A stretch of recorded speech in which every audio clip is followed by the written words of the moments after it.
Centro Formativo ahora tiene redes sociales. Síguenos en Facebook y en Instagram como Centro Formativo Arena.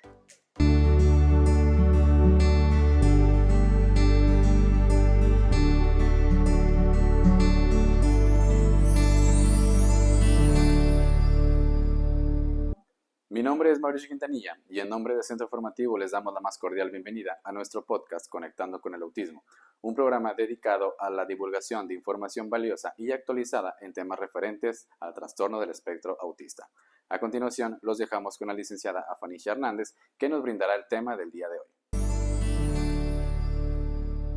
Hola, bienvenidos a todos y a todas a un episodio más de nuestro podcast Conectando con el Autismo. El día de hoy hablaremos del tema El autismo siempre ha estado aquí, y para ello tenemos a nuestro invitado, el doctor Javier Aguirre Siller, quien es médico y tiene un máster en trastornos del espectro autista y del neurodesarrollo. Tiene más de 6 años de experiencia en el ámbito de la neurodiversidad. Hola Javi, bienvenido, ¿cómo estás el día de hoy? Nos da mucho gusto tenerte aquí en Arena. Muchas gracias, Afa. Está todo súper bien y muy contento de estar acá con ustedes. Bueno, muy bien. Hoy vamos a tocar justamente un tema muy interesante y creo que es uno de los temas, más que nada por las palabras que vamos a estar tocando o conociendo, sobre todo la palabra neurodiversidad, ¿no? Okay. Creo que es una de las palabras que tal vez ya existía, tengo entendido, ya tiene tiempo existiendo la palabra, o neurodivergencias, pero actualmente vemos que suena un poquito más que antes, ¿no? ¿Qué nos puedes decir o nos puedes empezar a contar para entender y empezar con todo este tema? Porque es muy amplio. Sí. ¿Qué son las neurodivergencias y cómo va implicado el autismo en esta parte?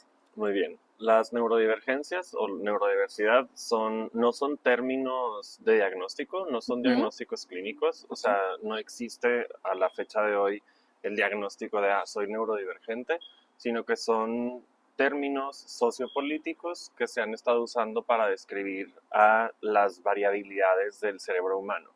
O sea, lo único que explican es que como hay variación en la estatura que tenemos, en el color de pelo que tenemos, en las narices, o sea, en toda la variación del cuerpo humano. Como todas nuestras características, ¿no? Que igual varía el cerebro humano, nada más que está un poquito más difícil de darte cuenta porque está dentro de la bóveda craneana, entonces no es algo que ves tan fácilmente. Y la manera en la que lo describimos es en manera de la percepción, de la atención, de las inteligencias, de todo lo cognitivo, o sea, de cómo funciona un cerebro humano. Y eso explica la neurodivergencia, que hay maneras diferentes de funcionamiento, que no quiere decir que sean patológicas, o sea, no todo va a significar enfermedad, sino que hay maneras también fisiológicas de que un cerebro funcione distinto.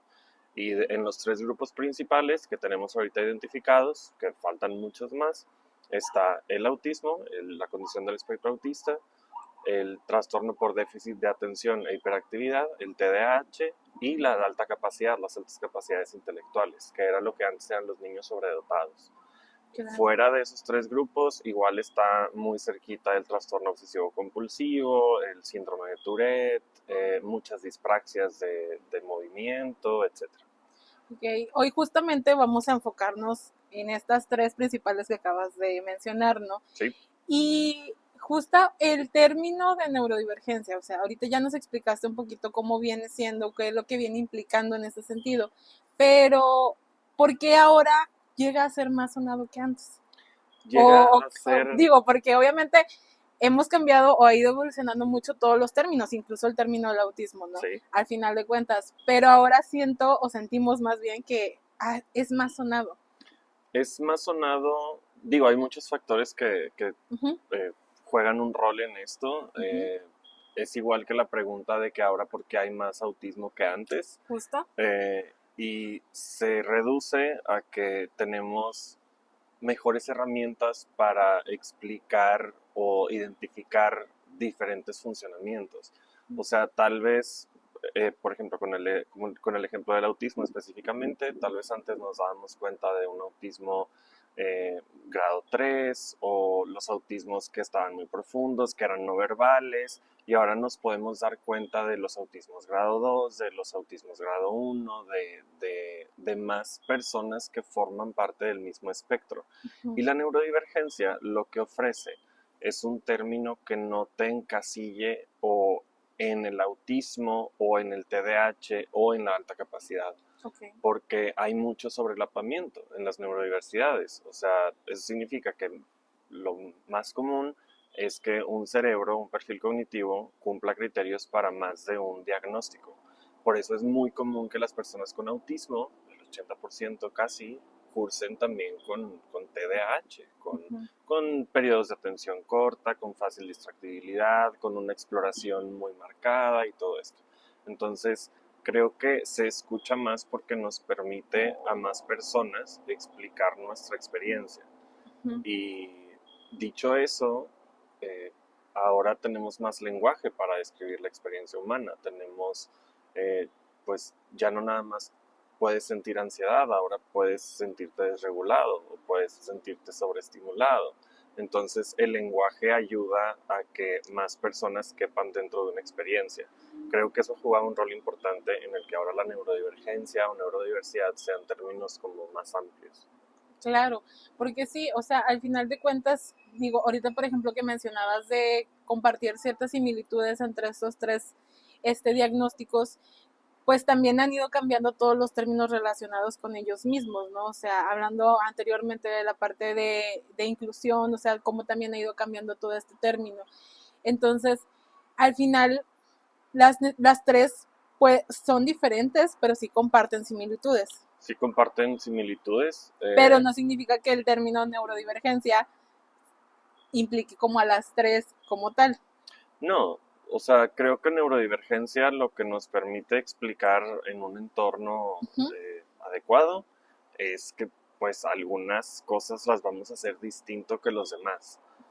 Puede que aprendamos distinto que la mayoría de la gente, puede que pongamos atención diferente, puede que, no sé, las instrucciones verbales no sean tan fáciles de recibir para nosotros y necesitemos más bien instrucciones escritas, Ujú. pero es lo que te permite. Y de hecho, este lanyard es también lo que explica.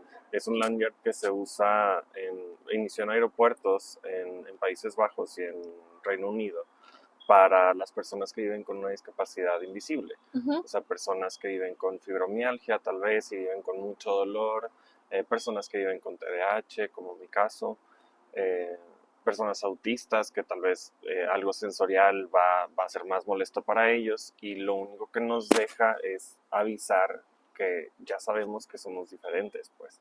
O sea, que no te nos tienes que quedar viendo tanto rato si Ujú. estamos aleteando. O sea, nosotros estamos conscientes de nuestra diferencia.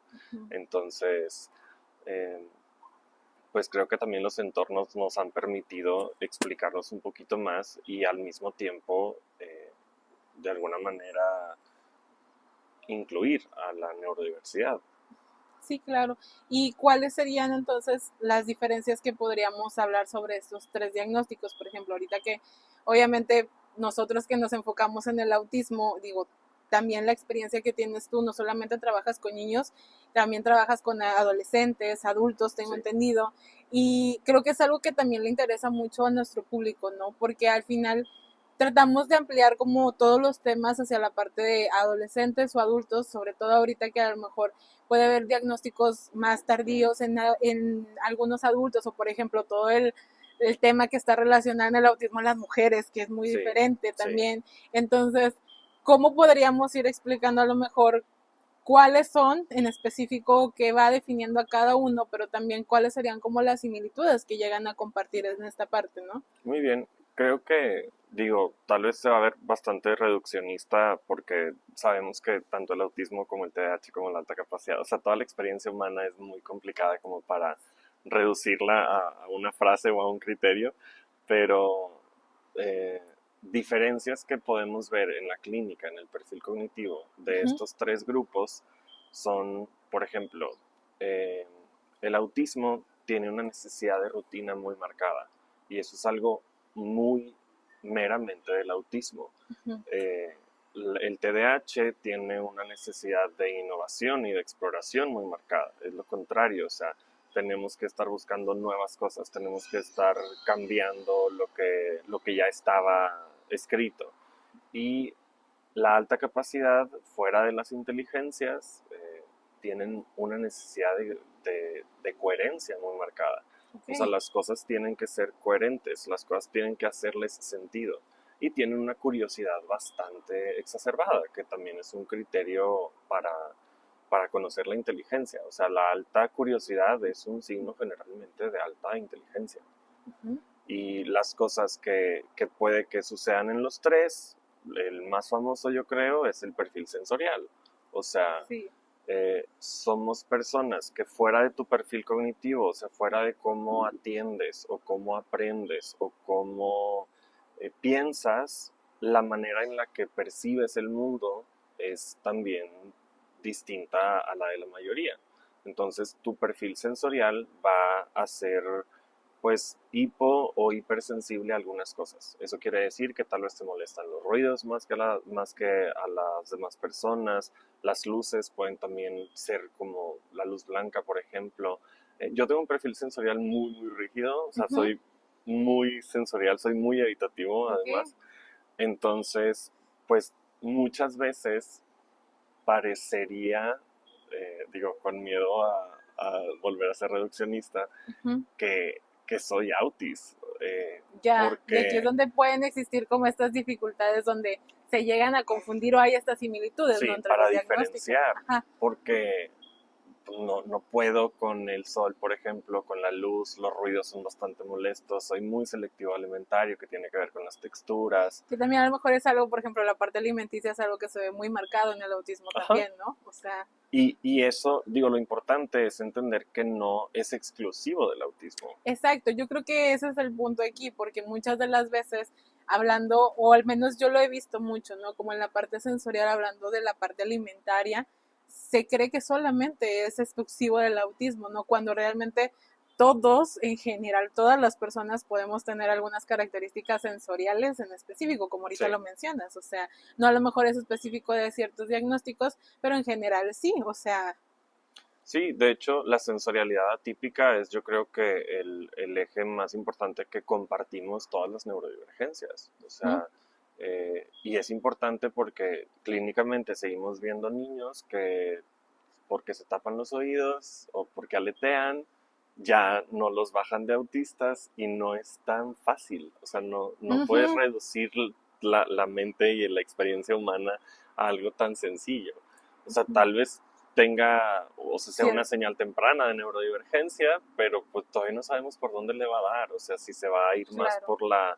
por la rutinariedad del autismo, por la exploración del TDAH o por la curiosidad de las altas Claro, y capacidades. aquí por eso es importante el acudir a los especialistas adecuados en ese sentido, ¿no? Digo, nosotros trabajamos mucho, o fomentamos mucho la parte del equipo interdisciplinario, ¿no? Al Súper final de importante. cuentas. Y creo que aquí es importante porque al final, como tú lo mencionas ahorita, no porque ya le te signifique que puede llegar a tener autismo, o no porque ya no responda a su nombre, no sé, puede ser una señal temprana, puede ser una de las características, pero si no lo confirmas con un especialista, al final no vas a tener la certeza de esa parte, porque si no la tienes, también qué tipo de herramientas vas a trabajar o vas a Exacto. tener para ofrecerle a la persona que tiene esas necesidades o que necesita crear o aumentar estas habilidades, si al final a lo mejor no son las herramientas más adecuadas en este sentido, ¿no? Y algo importante en lo que dices es entender el contexto de la conducta. Uh-huh, Las conductas suceden en un entorno en donde están pasando cosas. O sea, uh-huh. no es nada más el aleteo por sí solo, es que estaba pasando, no es nada más. Seguido pasa con las crisis, por ejemplo, que dicen que tiene crisis y que tuvo crisis, entonces quieren subirle medicamentos. Pero, pues, ¿por qué estaba pasando la crisis? O sea, ¿qué había Sí, pasado? ¿En uh-huh. qué entorno estaba? ¿Qué clima había? ¿Habían comido? ¿No habían comido? ¿Qué ¿Olía sucedió raro? antes? ¿Qué sucedió Ajá, o sea, tienes después? que tomar en cuenta mucho el contexto. Y, por ejemplo, la ausencia de verbalización, el retraso en la adquisición del lenguaje verbal es algo muy común en ambos autismo y alta capacidad. Y sucede por diferentes cosas. Generalmente la alta capacidad no, no desarrolla habilidades que no necesita. Ok, Somos como muy convenencieros en ese aspecto. Entonces, las habilidades matemáticas, por ejemplo, uh-huh. no las desarrollas porque, a menos de que sea tu interés fijo, de otra manera no las desarrollas porque la maestra de primaria dijo que ya todos teníamos que saber sumar y restar. pero si le explicas al niño o a la niña que pues va a traer un billete de 50 pesos y va a ir a comprar unos fritos o unos pingüinos y necesita saber cuánta feria le van a dar, Ya ahí cambia. entonces ya conviene. Sí. Entonces ya tiene un sentido el adquirir la habilidad. Exacto. Y así adquieren habilidades matemáticas, pero Ok. porque ya hay un sentido de adquirirlo. Ujú. Y lo mismo pasa con la verbalización. Si no hay necesidad comunicativa o si en el entorno en el que estás no necesitas hablar porque todo te entienden y todo te pasan y todo te dan, pues entonces te tardas mucho en aprender a hablar porque no es una habilidad que ocupas. Por eso que nos mencionas un ejemplo, pero puede pasar como en cualquiera de los 3 diagnósticos al final, ¿no? Digo, también, por ejemplo, en la parte del autismo también llega a pasar, o sea, hay niños que pueden adquirir esta parte del lenguaje, hay niños que a lo mejor presentan ciertas dificultades, pero hay otros que a lo mejor no la llegan a presentar, entonces... Ajá. O que tal vez en autismo ese no vaya a ser su estilo de comunicación principal. O sea, Ajá, puede haber otros estilos de comunicación. Ajá, que tal vez la verbalización no sea algo que le guste a la persona. Que se sienta más a gusto comunicándose con pictogramas o comunicándose en un tablero de comunicación o cualquier sistema alternativo de comunicación. Claro. Y justamente ahorita que venimos hablando sobre como toda esta parte sensorial, es a lo mejor uno de los muchos modelos de intervención o de los tipos de intervención que pueden existir. ¿Cómo crees que han ido cambiando todos estos modelos de intervención con este paso del tiempo? Digo, hablando ahorita, por ejemplo, más hacia lo que venimos mencionando, ¿no? Sobre las neurodivergencias. Claro que sabemos que han ido cambiando. Creo que ahora sí a lo mejor vamos muy enfocados hacia la persona, vamos muy enfocados hacia las necesidades, hacia la parte emocional, por ejemplo. Sí. Pero ¿tú qué opinas de esto?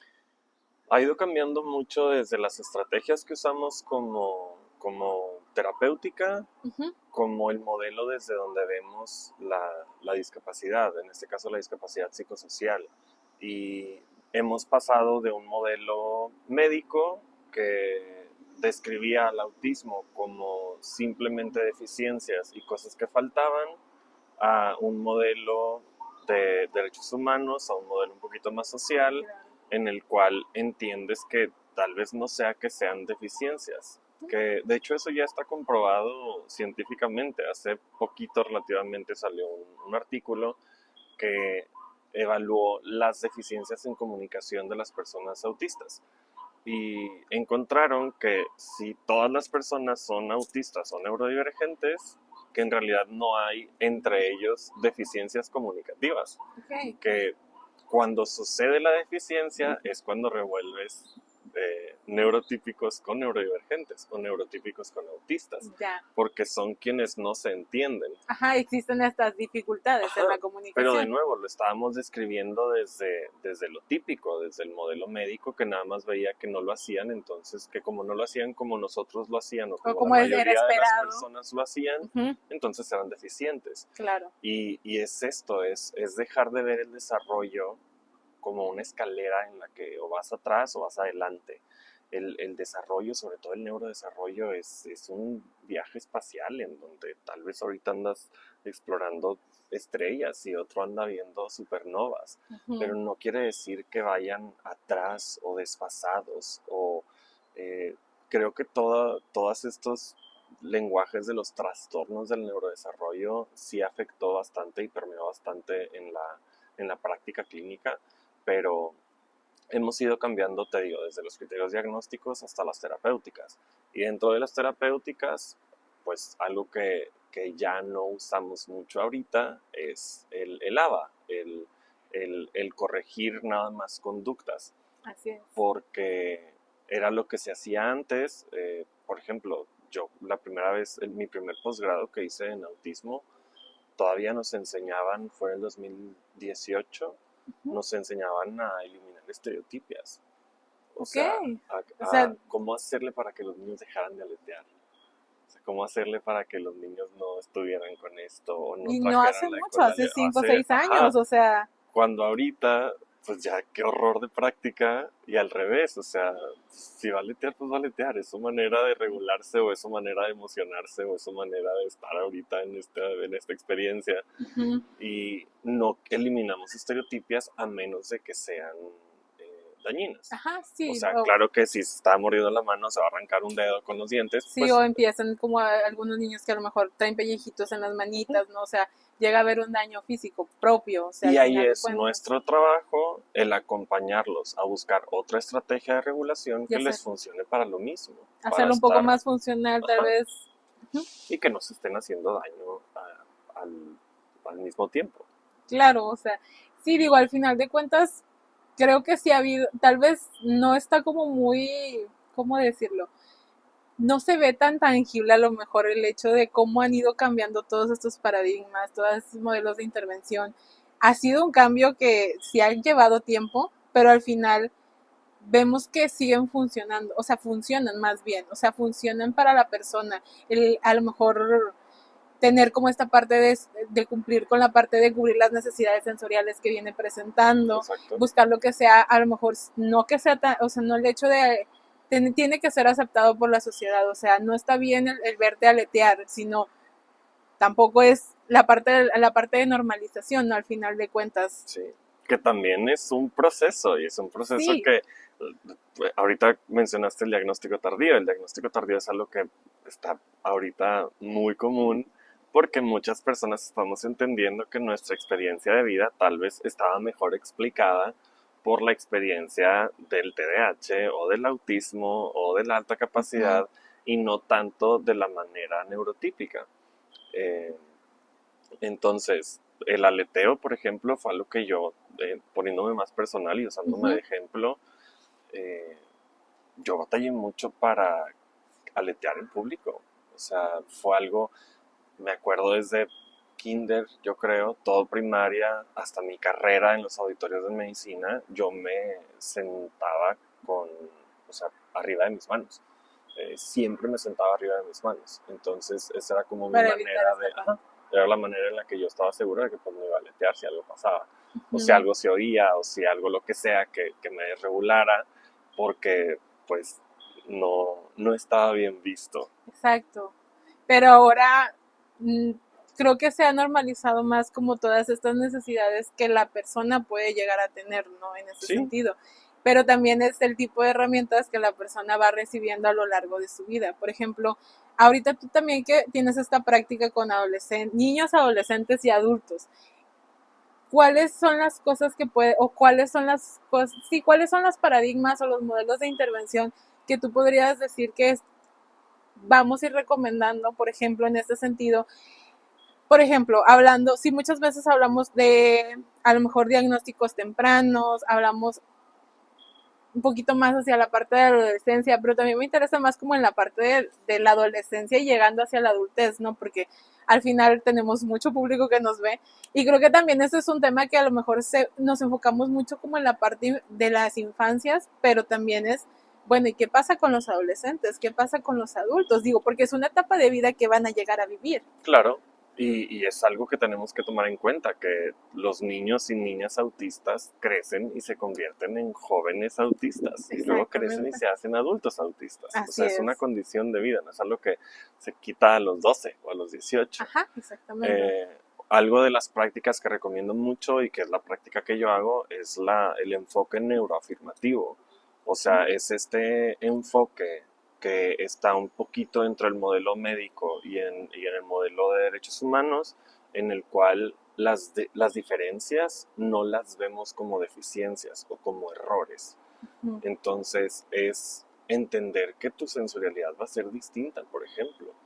Y con base en eso, hacer un plan para que puedas ir a la playa y estés un rato con tus amigos porque, pues, por ejemplo, la playa es bueno, en lo personal otra vez, pero es un ambiente sensorial Sí, por todas fatal, o partes, sea, ¿no?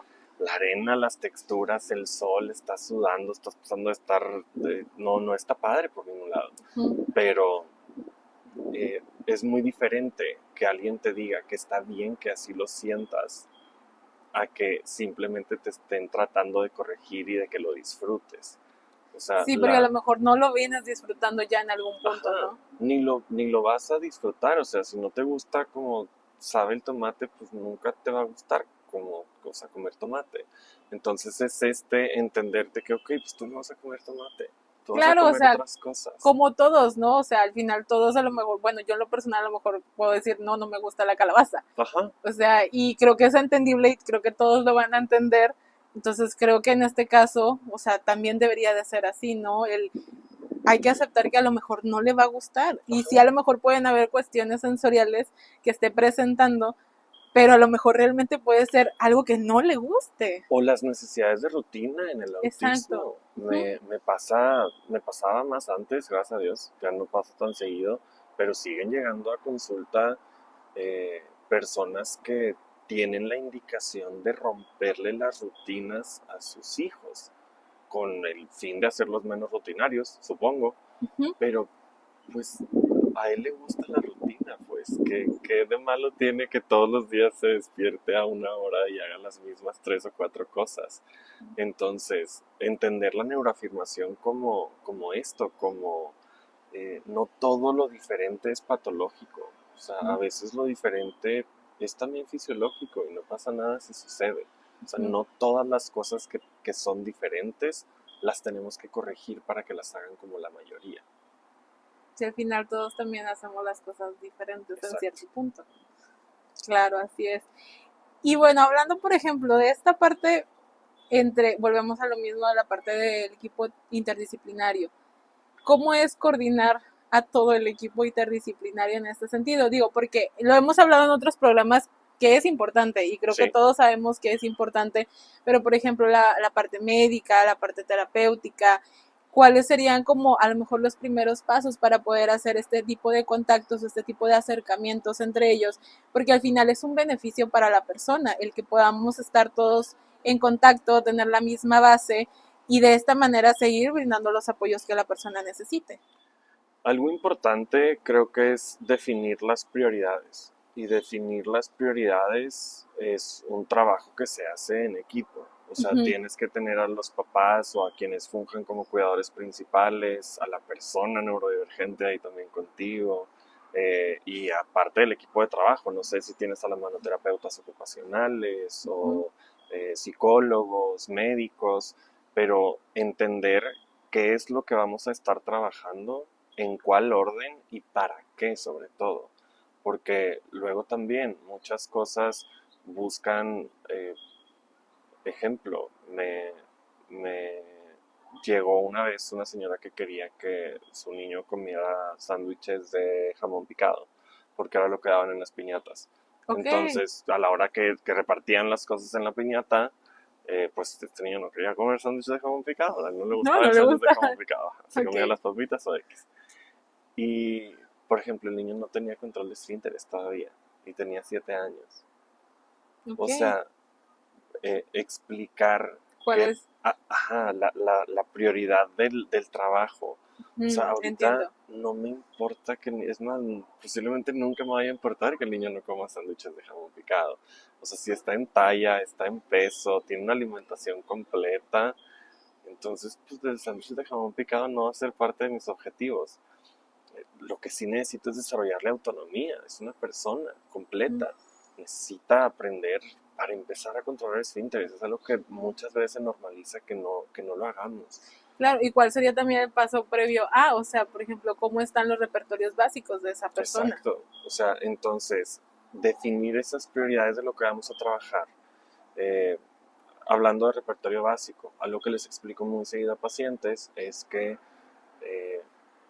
el repertorio básico es una cosa que tiene el cerebro, que lo necesitas para aprender. O sea, es atender, la atención, la imitación y el seguimiento de instrucciones. Si no tienes repertorio básico, va a ser muy difícil que aprendas lo que sea. Porque pues no le estás poniendo atención a algo y no estás imitando además. Y tampoco sigues instrucciones. Exacto. Entonces, el aprendizaje se va a volver muy complicado para la persona. Y seguido llegan queriendo trabajar, por ejemplo, lenguaje verbal en un niño creo que es una de las principales que todavía no tiene repertorio básico. Es muy importante que no solamente, o sea, para que se brinde también lenguaje necesito los repertorios básicos. Claro. Digo, lo reafirmo porque pasa que a veces nos olvidamos mucho de esta parte de los repertorios básicos, porque va a ser algo que repercuta en todas las áreas del desarrollo, ¿no? Y se van a frustrar todos. Se va a frustrar el niño porque no va a aprender lenguaje, se va a frustrar la maestra de lenguaje porque va a estar toda la clase tratando de trabajar la atención en lugar del lenguaje, y se van a frustrar los papás porque tampoco van a ver resultados. Así es. No es que no pueda entrar a terapias de lenguaje, entrar a terapias de lenguaje puede estar ahí 4 años, pero pues si no hay un repertorio básico, si el niño todavía no sabe cómo aprender, cómo poner atención, va a ser muy complicado que se desarrolle algo, sonidos. sobre todo lo que ocupa trabajo de mesa. O sea, no puedes iniciar una terapia que requiere trabajo de mesa si el niño todavía no sabe estar en mesa, si todavía no sabe trabajar en mesa, si todavía no tiene la atención para trabajar en mesa.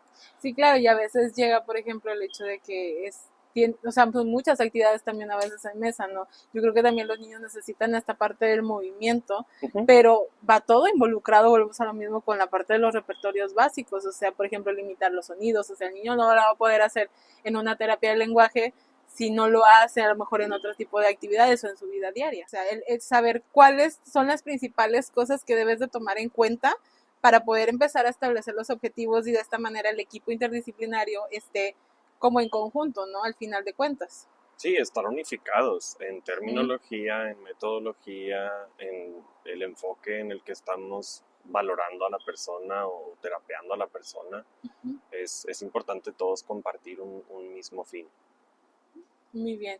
Y bueno, hablando un poquito más en temas que a lo mejor sí son tocados, pero no hemos tocado en lo personal tanto en el podcast, la parte de investigación, la parte de los estudios.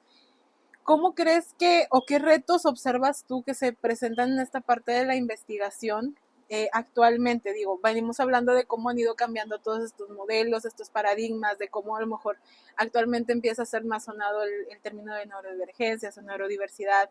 También hemos visto cómo ha cambiado el término del autismo y todo lo que se trabaja en relación a él. Pero la parte de investigación, ¿cómo es actualmente? Algo que nos falta mucho en términos de investigación, tanto médica como clínica, es el incluir a las personas neurodivergentes. Tenemos profesionales de la salud que sabemos que son neurodivergentes. Claro, o sea, por ejemplo, esta parte de la atención médica en México, ¿cómo ha ido cambiando, no? También. Y siempre desde la empatía y desde la humanidad, o sea, entender que somos también personas completas. O sea, no es que nos falte algo, no es que vayamos desfasados o que nos falte aprender otra cosa para ya estar al mismo grado que los demás. O sea, es simplemente distinto, no es más ni menos que, pero sí es diferente. Entonces, poder incluir en el discurso a autistas cuando se hable de autismo, creo que es algo que sumaría bastante a la discusión en tanto investigación como en programas de gobierno, como en programas de apoyo social, o sea, pero entender la experiencia de las personas a quienes se está pretendiendo favorecer, porque muchas veces se hacen cosas pensando que van a ser buenas y resulta que para nada lo son. Y un ejemplo muy puntual en un municipio de aquí de México, en el Día del Autismo les llevaron una batucada. O sea, les llevaron tambores y trompetas y esas cosas. O sea, pues no era nada que ningún autista, yo creo, iba a disfrutar en el evento, ¿no? O a agradecer en lo absoluto. Y de hecho terminaron todos teniéndose que ir porque fue demasiado ruido. Y eso es lo que pasa cuando tomas decisiones sin las personas a quienes estás atendiendo. Entonces, creo que es bastante necesario incluir a la neurodivergencia, al autismo, cuando se trata de temas de neurodivergencia y de autismo.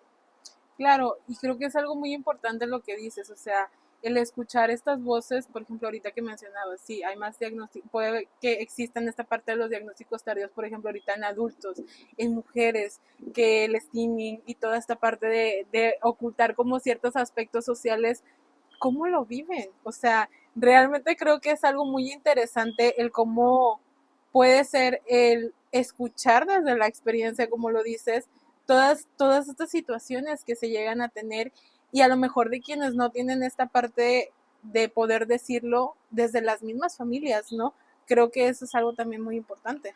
Y algo relevante ahorita que mencionas a las mujeres, porque sí son el grupo más ostracizado al hablar de neurodivergencia, sobre todo porque la neurodivergencia, el autismo y el TDAH, por lo menos esos dos, clínicamente los criterios se hicieron de niños hombres blancos. O sea, entonces el DSM explica muy bien cómo se ve el autismo en niños blancos, pero no en mujeres, no en niñas tampoco, ni en adolescentes, ni en adultos. Entonces, muchas veces en mujeres adolescentes, que es algo muy seguido en la consulta, piensan o vienen de años de diagnósticos raros. Antes las diagnostican con bipolaridad, con ¿Depresión? trastorno limítrofe, con depresión y ansiedad, esas van de cajón. Okay. Pero antes las diagnostican con otras 1000 cosas que con autismo. Y les explican sus doctores que lo que están sintiendo es ansiedad. Y cuando lo desmenuzas un poquito y preguntas dónde se siente y cómo se siente y cuándo se siente, no es ansiedad lo que estaban sintiendo, era desregulación sensorial, los estaban sobreestimulados o estaban sobreestimuladas.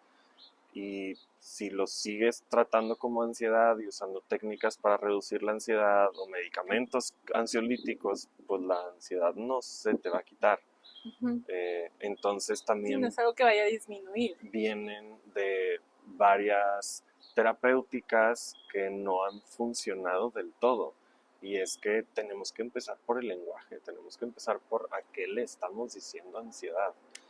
A las mujeres muchas veces las diagnostican antes con un trastorno generalizado ansioso o con una personalidad ansiosa que con autismo, cuando el autismo es bastante común. Y también como mencionas, esta parte de las emociones, ¿no? O sea, también yo creo que las experiencias de cómo se han trabajado las emociones con ellas, en general con todos, yo creo que es algo muy difícil, ¿no? Dentro de la parte de la salud. O sea, al final, el cómo nosotros lo expresamos también viene siendo un término de cómo en algunos años ha ido cambiando toda esta parte de la salud mental y va involucrado en ese sentido también, ¿no? El que tú puedas expresarlo y cómo desde niños, por ejemplo, en esta parte del autismo, cómo empiezas a implementarlo, cómo empiezas a que el niño exprese lo que siente, presente un lenguaje o no presente un lenguaje. Entonces, aquí también se empiezan a ver todas estas dificultades en general, en muchos de los aspectos de su vida, ¿no? Sí, y eso, dejar de ver el lenguaje como la única manera de comunicación Exactamente. viable. O sea, comunicar no siempre requiere palabras. De hecho, rara vez requiere palabras. O sea, entender la comunicación en todas sus formas, en los gestos, en las imitaciones, en la mirada, en la exploración, en el juego. O sea, comunicamos mucho de muchas maneras que no son hablar. Entonces, ponerle atención a esos estilos de comunicación que son atípicos. Muy bien. Creo que hemos hablado de cosas muy interesantes el día de hoy, sobre todo a lo mejor en temas que no hemos tocado anteriormente en este podcast y esperamos que toda esta información le sirva a todo nuestro público que lo está viendo, sobre todo a las familias. Y bueno, esperamos que también, yo creo que estés nuevamente con nosotros porque Claro, podemos ver que es un tema muy amplio y nosotros podríamos seguir platicando aquí de sí. muchos de los temas relacionados a lo que ya hemos hablado. Pero para ir cerrando entonces, vamos a ver qué es lo que tú le recomendarías a nuestras familias. Yo creo que también esto es algo muy importante, ¿no? A nuestras familias y también yo creo que en la parte profesional, muchas de las veces a lo mejor también, eh, ¿qué es lo que recomendaríamos? O sea, porque al final todos, como lo dijimos ahorita, estamos involucrados y todos venimos trabajando de cierta forma, pero también los especialistas también son importantes en este sentido. Y las familias, ¿qué les podrías recomendar a ellos? Bueno, eh, creo que dos cosas. Una sería dejar de ver las diferencias como enfermedades. No todo lo diferente es patológico, ni todo lo diferente está retrasado en algo. Y desde el lado genético de la neurodivergencia, pongan atención también a sus experiencias. Es muy raro en mi práctica clínica que haya niños autistas que no tengan papás autistas o abuelos o tíos o primos. O sea, es algo muy genético. El 80% de la neurodivergencia es genética, es heredada.